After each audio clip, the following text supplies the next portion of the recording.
আসসালামু আলাইকুম। আশা করছি তোমরা সবাই ভালো আছো, সুস্থ আছো। তো আজকে তোমাদের সাথে যে বিষয়ে আলোচনা করতে যাচ্ছি সেটা হচ্ছে experiment number 5, that means flow through an external cylindrical mouthpiece. এর আগের এক্সপেরিমেন্টে আমরা আসলে যে এক্সপেরিমেন্টটা করেছিলাম সেটা ছিল ফ্লো থ্রু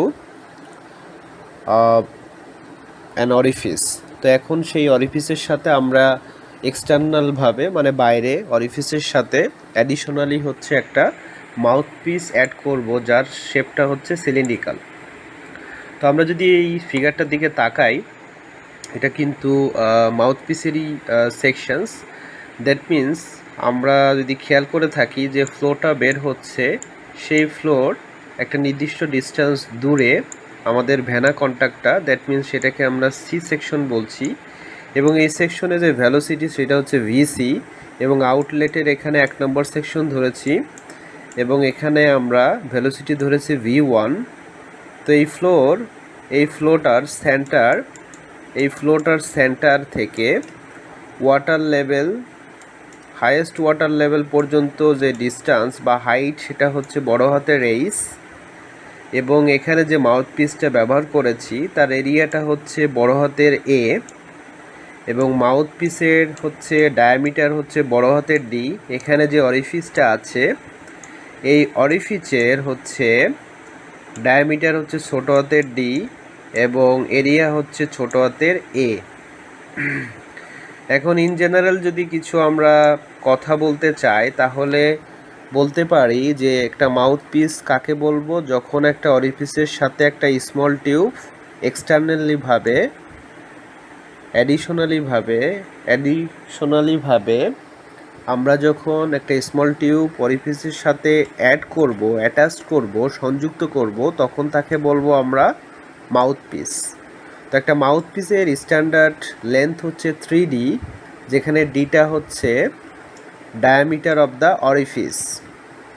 যদি এরকম কিছু কন্ডিশন ঘটে যে মাউথপিসের লেন্থটা হচ্ছে 3D এর থেকে যদি কম হয়, তাহলে যে ওয়াটারটা ফ্লো হচ্ছে সেই ওয়াটার ফ্লোটা মাউথপিসটাকে ফুললিভাবে ইনার সারফেসটা মানে টাচ করে টোটাল ফ্লো হবে না, মানে ফুললি ফ্লো হবে না। কি হবে? ফাঁকা হয়ে ফ্লো হবে, অর্থাৎ ফুললি ফ্লো হবে না। তখন সেটা অনেকটা আচরণ করবে অরিফিসের মতো। দ্যাট মিন্স আমরা বুঝলাম সেটা হচ্ছে যে মাউথপিসের লেন্থটা যদি 3D এর থেকে কম হয় তখন সেটা আসলে আচরণ করবে অরিফিসের মতো, আর যদি লেন্থটা 3D এর থেকে বেশি হয় তখন সেটা আসলে আচরণ করবে হচ্ছে পাইপের মতো। তো এখন আমরা আসলে মাউথপিসটা অরিফিসের সাথে অ্যাড করে আমাদের লাভটা কি? লাভটা হচ্ছে ডিসচার্জটা বাড়ানো, ফ্লো রেটটা বাড়ানো। এখন ভ্যানা কন্ট্রাক্টটা জোনে প্রেশারটা কিন্তু অ্যাটমসফিয়ারিক প্রেশারের থেকে কম হয় সব সময়। তো এখন ভ্যানা কন্ট্রাক্টরতে প্রেশারটা কি হয়? কম থাকে। মাউথপিসের ভ্যানা কন্ট্রাক্টরতে প্রেশারটা ডিক্রিজ হয়, কমে যায়, ইভেনচুয়ালি তার ইফেক্টিভ হেডটা বেড়ে যায়। তার ইফেক্টিভ হেডটা বেড়ে যাওয়া মানে কি? তার ফ্লো বেড়ে যাওয়া মানে হচ্ছে তার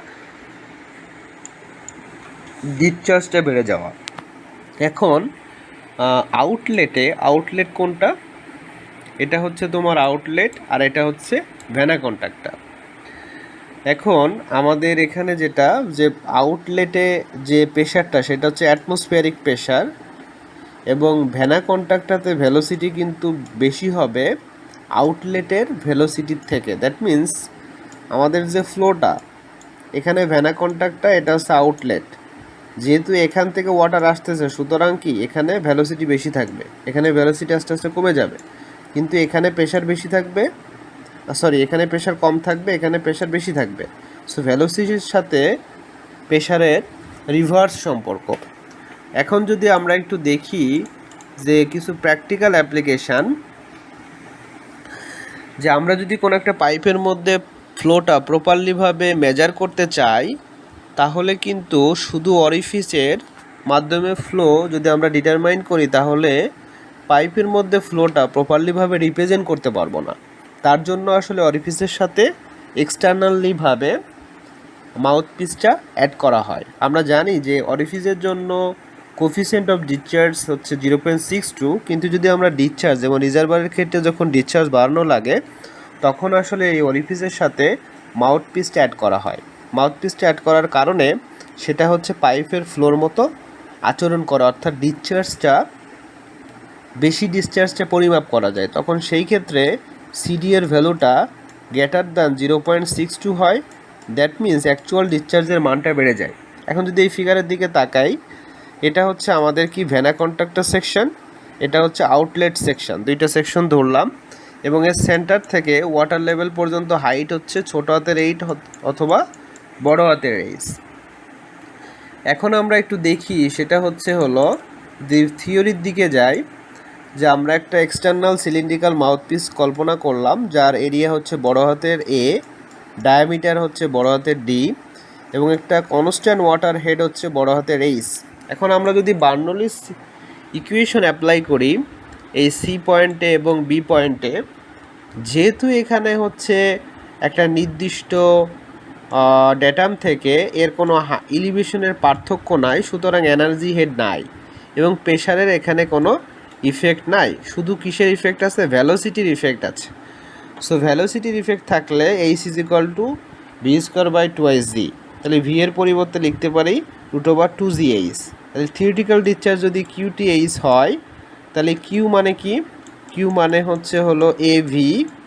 দেখো ভি এর পরিবর্তে শুধুমাত্র এই মানটা বসিয়েছি। এ হচ্ছে area of the orifice. Q a যদি অ্যাকচুয়াল ডিসচার্জ হয়, কোফিসিয়েন্ট অফ ডিসচার্জ হবে কি? Actual discharge divided by theoretical discharge.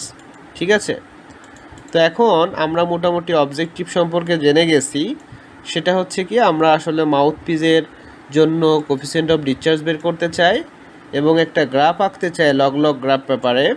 সেটা হচ্ছে হলো ওয়াই এক্সিসে ধরবো হচ্ছে কিউএ এবং এক্স এক্সিসে ধরবো হচ্ছে এইচ।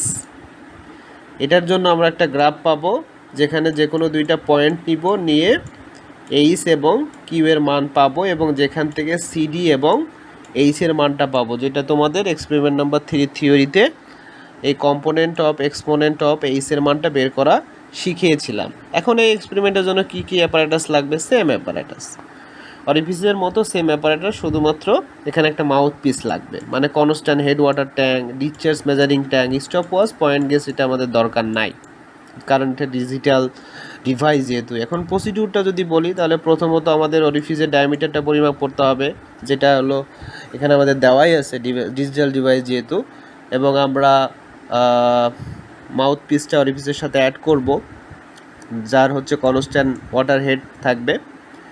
এবং সাপ্লাই ওয়াটার ট্যাঙ্কে কী করব, মানে যাতে পিজোমিটারে ওয়াটারটা এন্ট্রি হয়, দ্যাট মিন্স ওয়াটার সাপ্লাই দিব ট্যাঙ্কে। দ্যাট মিন্স যার কথা বলতেছে কিউ এর কথা বলছে এখানে।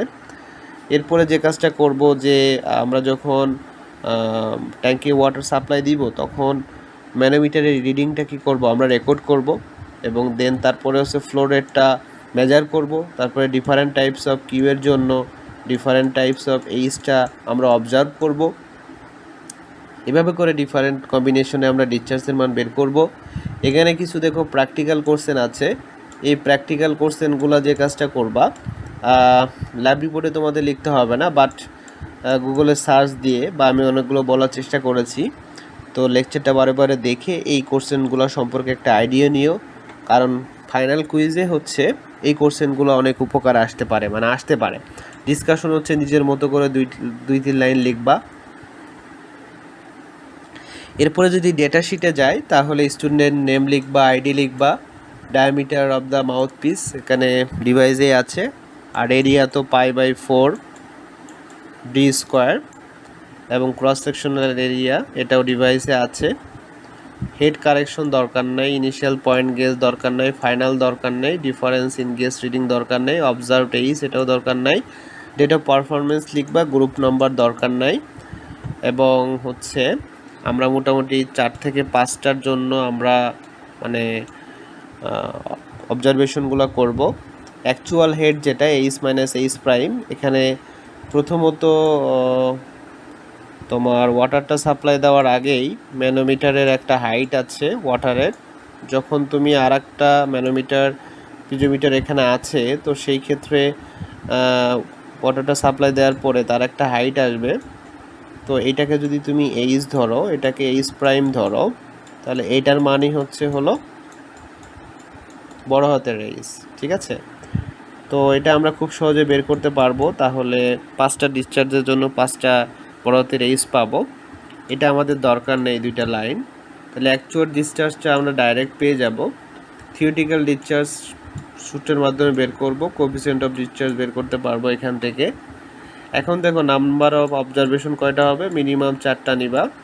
তাহলে কিউ এর ডিফারেন্ট ভ্যালুর জন্য ডিফারেন্ট অ্যাকচুয়াল হেড পাবো। সো খুব সহজে আমরা গ্রাফটা আঁকতে পারবো। এই ছিল মোটামুটি আজকের এই লেকচার। আশা করছি তোমরা বুঝতে পেরেছো। তো তোমরা সবাই ভালো থাকো, সুস্থ থাকো। আল্লাহ হাফেজ।